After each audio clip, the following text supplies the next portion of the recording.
नमस्कार दोस्तों, स्वागत है आप सभी का हमारे YouTube प्लेटफॉर्म पर। और मैंने एक बात नोटिस करी है, आरपीएससी स्कूल लेक्चर हो चाहे आरपीएससी का कोई सा भी एग्जाम हो, सब एग्जाम्स में एक चीज कॉमन है कि पुराने सालों से प्रश्न आपसे वापस घुमा फिरा के वही प्रश्न आपसे पूछे जाते हैं। तो थीम बेस्ड क्वेश्चनों का एक ट्रेंड रहा है आरपीएससी में। और जब आरपीएससी किसी थीम को पकड़ लेती है और बार बार उससे प्रश्न पूछती है, तो आपको पुराने सालों के जो क्वेश्चन पेपर है वो सारे रिपीट होते हुए दिखेंगे। तो इसीलिए हम आज जो है आपके सामने एक नई सीरीज लेके आए हैं। RPSC school lecture paper first के लिए हम पढ़ा रहे हैं आप लोगों को। तो उसकी तैयारी के साथ साथ मैं सोच रहा हूँ कि पुराने साल के जितने भी पीवाईक्यूज है विद एक्सप्लेनेशन, है ना, बिकॉज एक्सप्लेनेशन तो ज्यादातर तो हम आपको लेक्चर्स के थ्रू प्रोवाइड करवा ही देते हैं, लेकिन विद एक्सप्लेनेशन क्वेश्चन स्पेसिफिक अपने को थीम अगर अपने को पता चलती रहेगी तो यहाँ से अपन जो है एक अच्छा स्टार्ट दे सकते हैं और वहां से मैक्सिमाइज कर सकते हैं हमारे एफर्ट को। ठीक है, तो आरपीएससी के जितने भी पेपर फर्स्ट के जितने भी पुराने सालों के प्रश्न है ना, 2011 से हमारे पास पेपर उपलब्ध है ना। तो उन 2011 से जितने भी पुराने पेपरों के कलेक्शन हमारे पास पड़े हुए हैं, उन पेपर्स का हम क्वेश्चन के साथ कुछ एक्सप्लेनेशन लेके आपके सामने हाजिर हुए हैं। तो ठीक है, आपको शायद हमारी ये सीरीज बहुत पसंद आने वाली है, तो इस सीरीज के साथ जुड़े रहिए। पिछला ही हमने जो है एक संस्कृत डिपार्टमेंट की अभी जो हाल ही में जो वैकेंसी आई थी, और उस वैकेंसी में भी हमने क्या किया है, संस्कृत डिपार्टमेंट वाले जितने भी पेपर फर्स्ट में जो भी history art and culture Rajasthan के और राजस्थान हिस्ट्री से संबंधित जो भी प्रश्न आते हैं, हमने जो है सबका सोल्यूशन आपको प्रोवाइड करवाया। तो ठीक है, आप हमसे इसी तरीके से जुड़े रहिए और आप अपना स्नेह बरसाते रहिए। और आज अपन देखते हैं आरपीएससी स्कूल लेक्चर के पेपर फर्स्ट का 2011 वाला प्रश्न, अपना प्रश्न पत्र। तो 2011 में जो है अपने जो भी पेपर आया था उसमें जो है इंडियन हिस्ट्री और राजस्थान हिस्ट्री के कुल मिला के लगभग 15 क्वेश्चन थे। ठीक है, तो 15 क्वेश्चन का ट्रेंड ये अपन हिस्ट्री और राजस्थान हिस्ट्री को मिला के देखते हैं, है ना। पहले मुझे लगता था कि लगभग 10 के आसपास क्वेश्चन आ रहे थे, कुछ एक आध पेपर मैंने ऐसा देखा था जिसमें 10 से 12 प्रश्न ही आ रहे थे। तो मुझे पहले पता नहीं था कि लगभग 15 क्वेश्चन का जो है ट्रेंड था अपने पेपर फर्स्ट में। तो पेपर फर्स्ट जो अपना होता है ना, वो लगभग हिस्ट्री के 15 क्वेश्चन अपने यहां से पूछे जाते हैं। तो हिस्ट्री के 15 क्वेश्चंस जब आपको यहां से प्रश्न पूछे जा रहे हैं, तो ये लगभग 75 में से अगर 15 क्वेश्चन आ रहे हैं, ठीक है, तो लगभग 1/5 हो गए। अगर 1/5 हिस्सा आपको कवर करना है ना, तो सिर्फ इतिहास पढ़ के चले जाओ। ठीक है, तो इतिहास जो है लगभग आपका पेपर फर्स्ट का 1/5 हिस्सा है। तो अब अपन देखते हैं 2011 में इतिहास से किस तरीके के प्रश्न पूछे जा सकते हैं। अच्छा, हम सिर्फ अभी नए पैटर्न के हिसाब से आपको पढ़ा रहे हैं ना, तो नया पैटर्न में जो जो सिलेबस है वो आप अच्छे से स्ट्रेटजी वाले लेक्चर में आप देख सकते हैं। और जो सिलेबस है उसके अकॉर्डिंग ही अगर जो कोई क्वेश्चन पूछा गया, क्योंकि पहले क्या इंडियन हिस्ट्री का बहुत डीप में जो है पूरा सिलेबस दिया हुआ था, है ना। आजकल को बहुत स्पेसिफिक कर दिया। इंडियन हिस्ट्री में सिर्फ नेशनल मूवमेंट है आपके, या फिर गुप्त और मुगलों की जो टाइम पे जो भी अपने कल्चरल एक्टिविटीज दिखती है वो वाला आपको सेगमेंट मिलता है। ठीक है, लेकिन पहले जो है पूरा इंडियन हिस्ट्री थी आपके वहां पे सिलेबस में। तो आज जो है हम इस कॉन्टेक्स्ट में देखेंगे कि आपके लिए क्या क्या चीज रेलेवेंट है आज के वर्तमान के सिलेबस के हिसाब से। तो रेलेवेंट इंफॉर्मेशन है, उसी पे अपन जो है चर्चा करने वाले हैं। इसके अलावा चीजें अपन छोड़ देंगे। ठीक है, तो एक प्रश्न आपसे पूछा गया है कि इलाहाबाद का अशोक स्तंभ, ठीक है, इलाहाबाद का अशोक स्तंभ जो अशोक द्वारा मौर्यकालीन जो स्तंभ है उसके द्वारा खुदवाया गया था, तो उस किसके साम्राज्य की सूचना देता है। ठीक है, तो किसके साम्राज्य की सूचना देता है। तो इलाहाबाद का अशोक, इलाहाबाद में क्या किया था, अशोक ने अपना स्तंभ खुदवाया। उसी स्तंभ पर एक साइड में अशोक का लेख लिखा हुआ है, दूसरे साइड में जो है वो समुद्रगुप्त की प्रशस्ति लिखी हुई है। तो समुद्रगुप्त की प्रयाग प्रशस्ति का वहां पर जो है आपको मेंशन मिलेगा। ठीक है, तो प्रयाग प्रशस्ति के बारे में वैसे डायरेक्टली आपसे प्रश्न पूछा नहीं जाएगा, क्योंकि आपके जो है गुप्तकालीन अपने कल्चरल जो भी अचीवमेंट है गुप्तों की वो है आपके। तो कल्चरल अचीवमेंट्स में इस तरीके से प्रयाग प्रशस्तियों के प्रश्न बनना थोड़ा सा मुश्किल होता है, लेकिन फिर भी आप देख लीजिए। प्रयाग प्रशस्ति है जो हरिसेन द्वारा लिखी गई थी, और किसने खुदवाई थी, समुद्रगुप्त ने खुदवाई थी।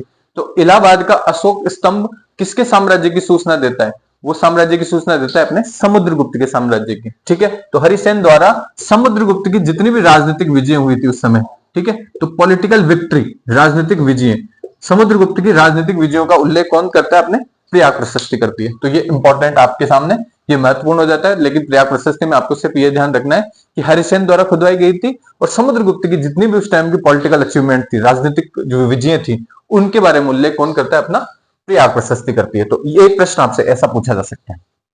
ठीक है, अपन एक्सप्लेनेशन को डायरेक्ट मिटाते रहेंगे क्योंकि अपने पास स्पेस नहीं बचेगा बोर्ड पे, है ना, छोटा बोर्ड है अपना। फिर अपन देखते हैं एक प्रश्न अपने पास ऐसा पूछा जाता है कि मौर्यकालीन शिक्षा का प्रमुख केंद्र कौन सा था। तो उसमें बहुत सारे नालंदा, तक्षशिला सब दे रखे थे। ठीक है, तो मौर्य काल में जो है तक्षशिला एक फेमस अपने शिक्षा का केंद्र हुआ करता था। और तक्षशिला में आपको पता हो तो चाणक्य, विष्णुगुप्त ये वहां पे पढ़े हुए थे। ठीक है, तो चाणक्य कहां से पढ़े हुए थे? तक्षशिला के, वहीं पे प्रोफेसर थे, पढ़े हुए भी वहीं से थे। और मौर्यकालीन जो प्रारंभिक राजा होते हैं चंद्रगुप्त मौर्य, उनकी भी आरंभिक एजुकेशन जो है अपने तक्षशिला विश्वविद्यालय में आयोजित होती है। तो मौर्यकालीन शिक्षा का प्रमुख केंद्र कौन सा था? तक्षशिला। ठीक है, नालंदा उस टाइम पे नहीं बना था। नालंदा कब आएगा? आपके, आप देखो आपके मौर्य नहीं है, ठीक है, तो मौर्य नहीं है तो आपसे सीधा सीधा गुप्तों से पूछेगा वो प्रश्न या मुगलों से पूछेगा। तो गुप्त काल में एक फेमस विश्वविद्यालय की स्थापना होती है, नालंदा विश्वविद्यालय की स्थापना। ठीक है, तो नालंदा विश्वविद्यालय के बारे में भी आपको दो चार इंफॉर्मेशन आपको पता होना चाहिए। ये उस समय दुनिया का सबसे बड़ा आवासीय विश्वविद्यालय था। ठीक है, उस समय तत्कालीन वर्ल्ड में दुनिया का सबसे बड़ा आवासीय विश्वविद्यालय का टैग किसको दिया जाता है? वो अपने नालंदा को दिया जाता है। तो नालंदा की स्थापना से संबंधित प्रश्न आपसे पूछा जाएगा। नालंदा की स्थापना किसने करवाई थी? कुमार गुप्त ने। ठीक है, तो कुमार गुप्त जो थे, जिनकी एक उपाधि थी शक्रादित्य। तो शक्रादित्य या कुमार गुप्त, इन्होंने जो है नालंदा विश्वविद्यालय की स्थापना करवाई थी। ठीक है, ये बात का उल्लेख कौन करता है? वेनसांग करता है, ये भी ध्यान रख लेना। ठीक है, तो शक्रादित्य के नाम से जो है या कुमार गुप्त ने नालंदा विश्वविद्यालय की स्थापना कराई थी। ठीक है, इससे एक प्रश्न और यह भी पूछा जाता है कि नालंदा विश्वविद्यालय से दुनिया के सभी देशों से वहां पे बच्चे पढ़ने आते थे। इसका जो है अपने को प्रमाण मिलता है दो चीनी यात्रियों से। ठीक है, एक तो याद रख लेना आप, वेनसांग यहां से पढ़ के गया था, वेनसांग, और एक इत्सिंग भी यहां से पढ़ के गया था। तो दो चीनी यात्रियों के नाम आप याद रख लेना, वेनसांग और इत्सिंग। ठीक है, फिर इसके अलावा आपसे नालंदा विश्वविद्यालय में यही थे महत्वपूर्ण प्रश्न। अच्छा, इसमें यह भी था कि नालंदा विश्वविद्यालय जो है, इसको जो है डिमोलिश किसने किया था, या इसको जो है नष्ट किसने किया था? तो नष्ट करने वाले व्यक्ति का नाम भी याद रख लेना, बख्तियार खिलजी। ठीक है, तो बख्तियार खिलजी से भी आपसे प्रश्न पूछा जा सकता है। बख्तियार खिलजी का आक्रमण होगा लगभग 1200 के आसपास, 1208 के आसपास, 1210 मान लो आप, है ना। तो 1210 के आसपास बख्तियार खिलजी ने जो है अटैक करेगा, कहां पे? नालंदा विश्वविद्यालय पे, और नालंदा विश्वविद्यालय को पूरी तरह से डिमोलिश कर दिया जाएगा उस समय। ठीक है, तो लगभग आपसे सन, स्पेसिफिक सन नहीं पूछेगा, लेकिन 13वीं शताब्दी आप याद रख लेना कि 13वीं शताब्दी में जो है नालंदा विश्वविद्यालय को पूरी तरह से नष्ट कर दिया जाता है। ठीक है, ये आप नालंदा के बारे में यही इंफॉर्मेशन आपसे पूछी जा सकती है। ठीक है, फिर नेक्स्ट प्रश्न आपसे पूछा जा सकता है, आपसे पूछा गया 2011 वाले पेपर में, किस पर? पद्मगुप्त का ग्रंथ। ठीक है, तो पद्मगुप्त का ग्रंथ अभी आपके सिलेबस में नहीं है। ठीक है, तो इसको डिस्कशन करने का कोई फायदा नहीं, लेकिन फिर भी उसका जो आंसर आएगा वो क्या आएगा? पद्मगुप्त का जो ग्रंथ है वो नव सहसांक चरित, है ना। तो नव सहसांक जो है वो इसका ग्रंथ है। इसके अलावा अपन देखते हैं अपने जो प्रश्न पूछे जाते हैं ना एंशिएंट में, तो वो गुप्त संस्कृति से पूछे जाएंगे। तो आपसे ये हो सकता है कालिदास की रचनाएं पूछी जा सकती है। ठीक है, और भी जो नौ अपने इसमें थे आर्यभट्ट, और इन सब की रचनाएं आपसे पूछी जा सकती है। ठीक है, तो चंद्रगुप्त के जितने भी दरबारी थे उनसे आपसे प्रश्न जरूर पूछे जाएंगे, है ना। तो उनकी रचनाओं को आप याद कर लेना, देख लेना, वही आपके लिए महत्वपूर्ण होगी। ठीक है, इसके अलावा एक प्रश्न पूछा गया है कि बीजक किसकी रचना है? ठीक है, तो बीजक किसकी रचना है? बीजक कबीर की रचना है। ठीक है, अब जो है भक्ति और सूफी आंदोलन आपके सिलेबस से गायब है वर्तमान में। ठीक है, तो भक्ति सूफी आंदोलन से कोई प्रश्न नहीं पूछे जाते हैं, लेकिन मुगलों से आपसे प्रश्न पूछे जाएंगे। तो मुगल संस्कृति से मध्यकाल में आपसे प्रश्न पूछे जाएंगे। ठीक है, लेकिन राजस्थान में भी कुछ इंपॉर्टेंट आपसे प्रश्न पूछे जा सकते हैं, जैसे विभिन्न जितने भी संत और महापुरुष हुए हैं ना, उनसे आपसे प्रश्न पूछे जाएंगे। तो दादू वाले प्रश्न देख सकते हैं आप कि दादू की रचनाओं के बारे में, जैसे बीजक पूछ लिया इन्होंने, तो अगले उसमें पूछ सकते हैं आपको कि दादू की कौन कौन सी रचनाएं हैं। ठीक है, या फिर दूसरे किसी संत के बारे में पूछ देंगे। ठीक है, तो उन सबकी रचनाएं आप याद कर लेना। ठीक है, तो अपन जब डिस्कस करेंगे ना पूरी तरह से, उनमें अपन काफी हद तक जो है इन चीजों को अपन कवर करते हुए चलेंगे। ठीक है, फिर ये आउट ऑफ सिलेबस है, इसलिए मैं इनके कोई एक्सप्लेनेशन नहीं करवा रहा हूं आपको। ठीक है, फिर एक जो चित्रकार थे, श्री कलम की उपाधि किसको हासिल थी? ठीक है, तो एक प्रश्न ये पूछा गया है कि श्री कलम की उपाधि से कौन सा चित्रकार सुशोभित था? तो ये चित्रकार था अब्दुल समद। ठीक है, अब्दुल समद। हुमायूं था, हुमायूं था, हुमायूं के यहाँ पे दो चित्रकार थे, ठीक है, एक तो मीर सैयद अली और एक था अब्दुल समद। दो चित्रकार आप नाम याद रखना हुमायूं के टाइम का। तो मीर सैयद अली और अब्दुल समद नाम के दो चित्रकार हुमायूं के यहाँ पे थे। और मीर सैयद अली जो है वो, इन दोनों ने मिलकर, मीर सैयद अली और अब्दुल समद ने मिलकर एक चित्रकारी डिपार्टमेंट की स्थापना करी थी अकबर के समय में, ठीक है। तो दोनों ने मिलकर जो है अकबर काल में एक चित्रकारी डिपार्टमेंट, जिसको डिपार्टमेंट ऑफ चित्रकारी बोलते थे, है ना। इसको कुछ उसके लिए एक टेक्निकल वर्ड भी था, अपने उन्नत कला संगठन के नाम से, ठीक है, उन्नत कला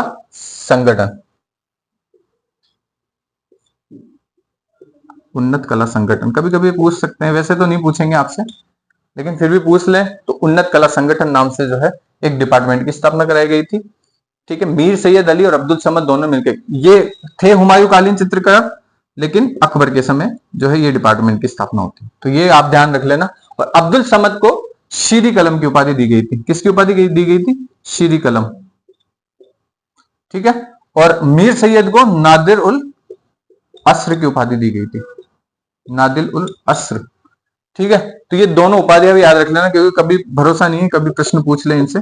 तो नादिर उल अस्र और शीरी कलम की उपाधि जो है अब्दुल समद से दी गई थी। तो अब अगली बार जो प्रश्न पूछे, मान लो मीर सैयद अली की उपाधि पूछ ले कि नादिर उल अस्र जो है उपाधि किसकी थी, तो वो थी मीर सैयद अली की। तो हुमायूं के टाइम के ये दोनों चित्रकार इंपॉर्टेंट है, दोनों के बारे में आप नाम याद रख लेना, ठीक है। और इनका जो कला संगठन है, या जिसको अपन बोलते हैं चित्रकारी डिपार्टमेंट, उन्नत कला संगठन, ये भी आपके लिए महत्वपूर्ण हो जाता है, ठीक है। तो ये दोनों आप याद रख लेना। नेक्स्ट जो है अपना प्रश्न बनता है शिवाजी के राज्याभिषेक से लेके। तो शिवाजी का राज्याभिषेक जो है 1674 में हुआ था, ठीक है। अब शिवाजी आपके सिलेबस में है नहीं, तो इससे भी आपके भविष्य में प्रश्न आने की उम्मीद कम है, ठीक है। तो शिवाजी का राज्याभिषेक 1674 में हुआ था। फिर भारत छोड़ो आंदोलन। अच्छा, भारत छोड़ो आंदोलन, इंडियन नेशनल कांग्रेस जो थी उस समय, कांग्रेस की किसकी असफलता के बाद जो है भारत छोड़ो आंदोलन शुरू हुआ था, है ना। किसकी असफलता के बाद शुरू हुआ था? तो आप क्रिप्स मिशन को ध्यान रखना, ठीक है। तो क्रिप्स मिशन की असफलता के बाद जो है भारत छोड़ो आंदोलन शुरू किया गया था। क्रिप्स मिशन क्यों आया था भारत में? क्रिप्स मिशन इसलिए आया था क्योंकि सेकेंड वर्ल्ड वॉर में भारतीयों का इनको चाहिए था समर्थन, ठीक है। तो सेकेंड वर्ल्ड वॉर के बाद भारतीयों का समर्थन हासिल करने के लिए यहाँ के सभी नेताओं से क्रिप्स मिलते हैं, ठीक है। तो इसको बोला जाता है क्रिप्स मिशन, ठीक है। तो क्रिप्स मिशन आता है अपने लगभग मार्च 1942 को।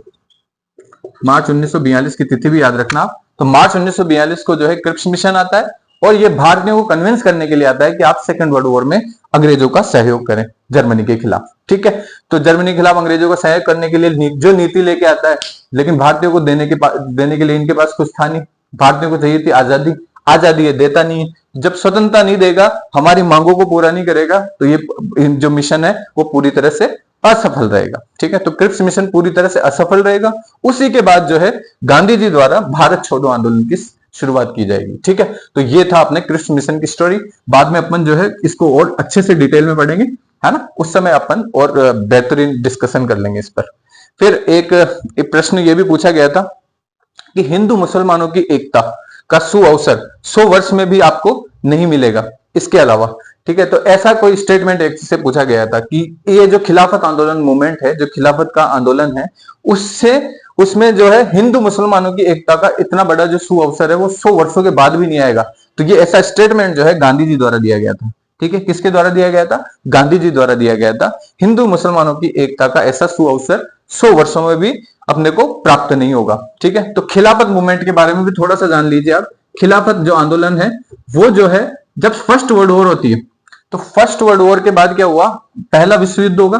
पहले विश्व युद्ध के बाद जो है वहां पर तुर्की में जो है एक खलीफा का पद था। तुर्की में क्या था? एक खलीफा का पद था, खलीफा। तो जब सेरवे की संधि होती है, तो उसमें जो है खलीफा के पद को अबॉलिश कर दिया जाता है, समाप्त कर दिया जाता है। तो खलीफा का पद खत्म, तो खलीफा पद समाप्त। तो खलीफा पद समाप्त होता है, तो पूरी दुनिया भर में जो है खलीफा है वो उनका पॉलिटिकल यानी कि राजनीतिक गुरु और रिलीजियस गुरु, यानी कि खलीफा जो होता था वो पूरी दुनिया में मुसलमानों का राजनीतिक और धार्मिक गुरु होता था। तो राजनीतिक और धार्मिक गुरु को अगर उनका पद ही समाप्त कर दोगे आप, तो दुनिया के सारे मुसलमान नाराज हो जाएंगे। तो उसी दौरान जो है भारत के सारे मुसलमान भी जो है इंग्लिश सेना या जो अंग्रेजी रियासत थी उससे नाराज हो जाएंगे। तो इंग्लिश के खिलाफ जो है ये आंदोलन शुरू कर देंगे।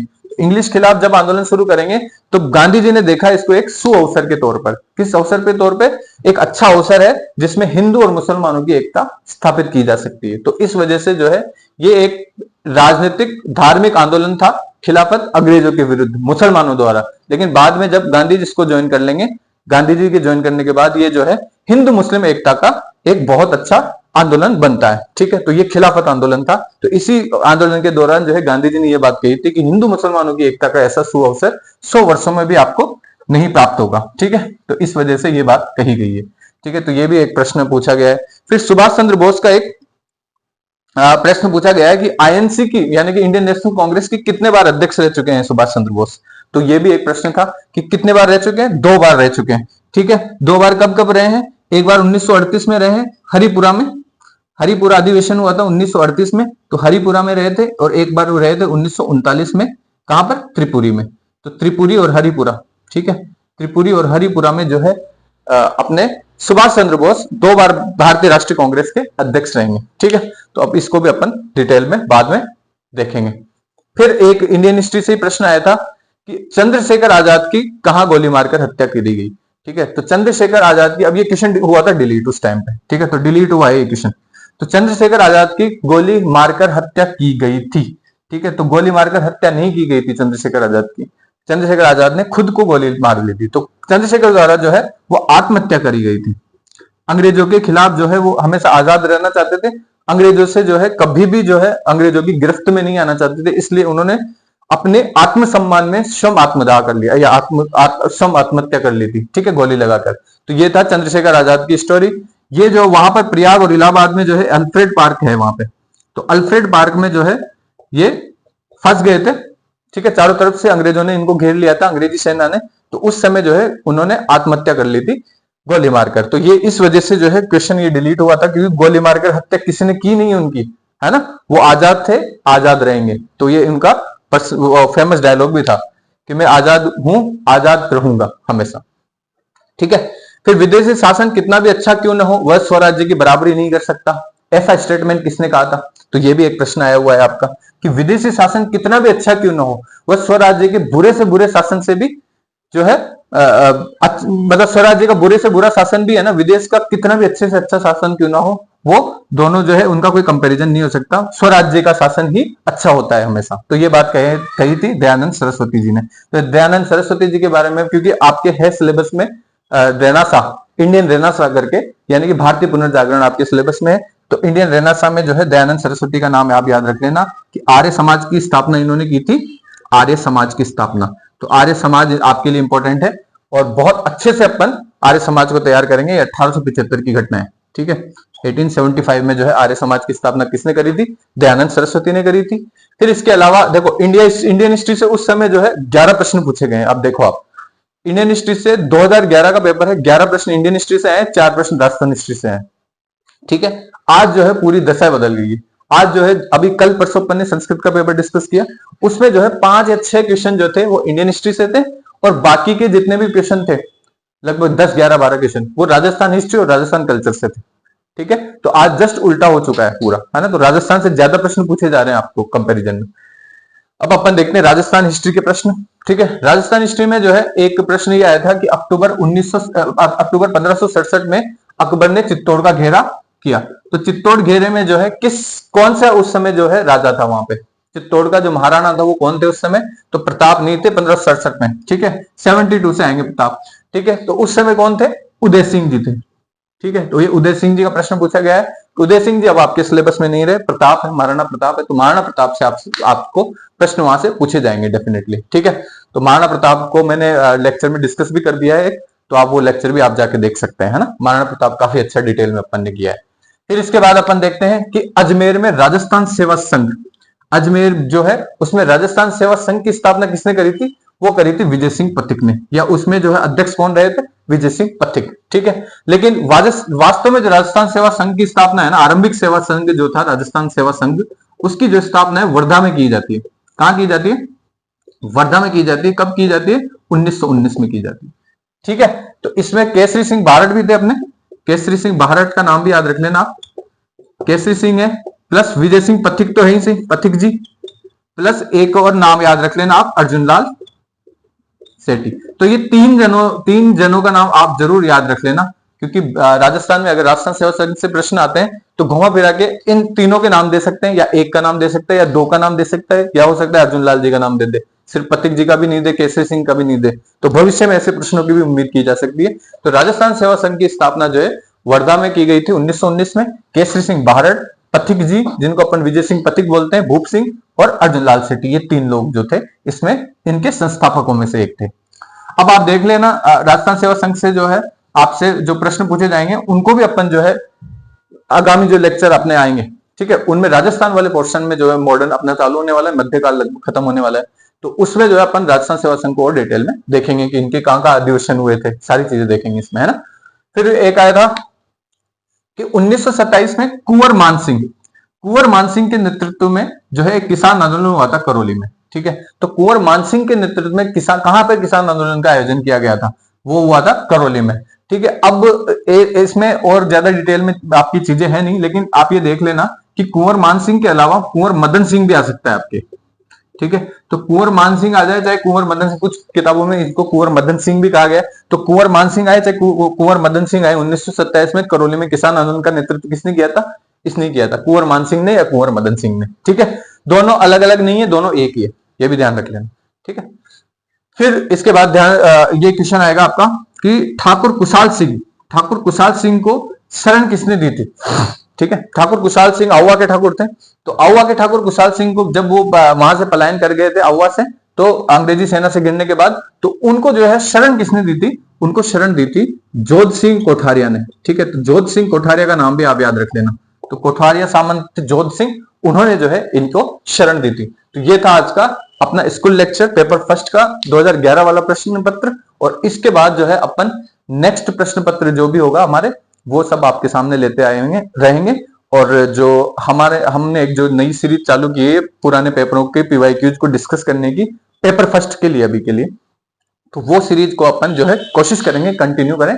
और आप जो है इस सीरीज पर भी आपका प्यार उतना ही बरसाइए जैसे आप अपने हमारे लेक्चर्स को दे रहे हैं। ठीक है, और ये सीरीज मुझे लगता है कि आपको बहुत हेल्प करने वाली है। पीवाईक्यू सीरीज के नाम से मैं आपको एक प्लेलिस्ट प्रोवाइड करवा दूंगा, पीवाईक्यू सीरीज। ठीक है, ये आपको प्लेलिस्ट मिल जाएगी और इसी में जो है ये लेक्चर्स आने वाले हैं आपके सारे। ठीक है, तो एक दो तीन दिन में आपको एक एक लेक्चर आपको मिलता रहेगा। तो पुराने सालों के अपन जो है दिसंबर तक सारे पेपर भी अपन डिस्कस कर लेंगे। ठीक है, तो ये था आज का अपना लेक्चर, और आप हमारे चैनल को इसी तरीके से देखते रहिए, और हम पर जो है आप जो है यूनिक ज्ञान को सब्सक्राइब करवाते रहिए, खुद भी करिए और अपने दोस्तों को भी आप बताते रहिए। ठीक है, तो ये है अपना लेक्चर, और अपन जल्दी ही वापस मुलाकात करेंगे, जल्दी अगले लेक्चर में। ठीक है, तब तक के लिए धन्यवाद, आपका दिन शुभ हो।